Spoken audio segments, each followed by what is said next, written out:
ప్రపంచాన్ని మరోసారి ఉత్కంఠకు గురి చేస్తున్న పరిణామాలు పశ్చిమాసియాలో వేగంగా మారుతున్నాయి. అమెరికా అధ్యక్షుడు డొనాల్డ్ ట్రంప్ తాజాగా ఇరాన్పై చేసిన హెచ్చరికలు అంతర్జాతీయ రాజకీయాల్లో కొత్త చర్చకు దారితీశాయి. ఒప్పందానికి త్వరపడకపోతే ఇరాన్కు మిగిలేది ఏమీ లేదు అంటూ ట్రంప్ చేసిన వ్యాఖ్యలు యుద్ధ మేఘాలను మరింతగా కమ్మేస్తున్నాయి. ఇరాన్ అమెరికా మధ్య మాటల యుద్ధం మరోసారి ప్రపంచ దృష్టిని పశ్చిమాసియాపైకి మళ్లించింది. అమెరికా ఇరాన్ మధ్య అణు ఒప్పందంపై ఉద్రిక్తతలు మళ్లీ తారస్థాయికి చేరుతున్నాయి.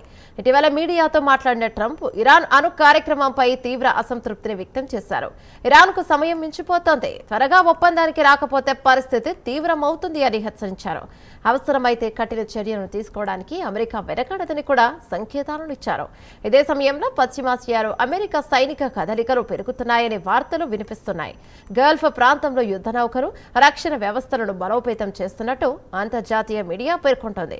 ఇక మరోవైపు ఇరాన్ కూడా తన క్షిపణి సామర్థ్యాలను పెంచుతూ వస్తోంది. దీంతో ప్రాంతీయ భద్రతపై ఆందోళనలు వ్యక్తమవుతున్నాయి.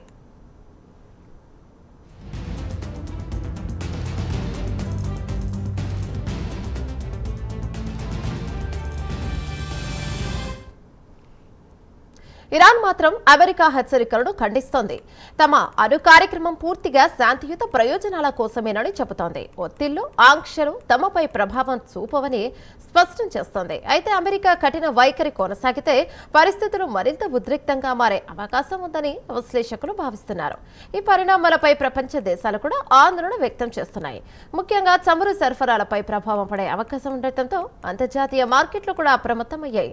ఒకవేళ ఉద్రిక్తతలు యుద్ధానికి దారితీస్తే ప్రపంచ ఆర్థిక వ్యవస్థపై కూడా తీవ్ర ప్రభావం పడే అవకాశం ఉందని నిపుణులు హెచ్చరిస్తున్నారు. మొత్తానికి అమెరికా ఇరాన్ మధ్య పెరుగుతున్న విభేదాలు పశ్చిమాసియాలో మరోసారి అస్థిరతకు సంకేతాలను ఇస్తున్నాయి. ట్రంప్ హెచ్చరికలతో పరిస్థితి మరింత వేడెక్కగా ఇక ముందు జరిగే దౌత్య చర్చలే ప్రపంచ దృష్టిని ఆకర్షించనున్నాయి.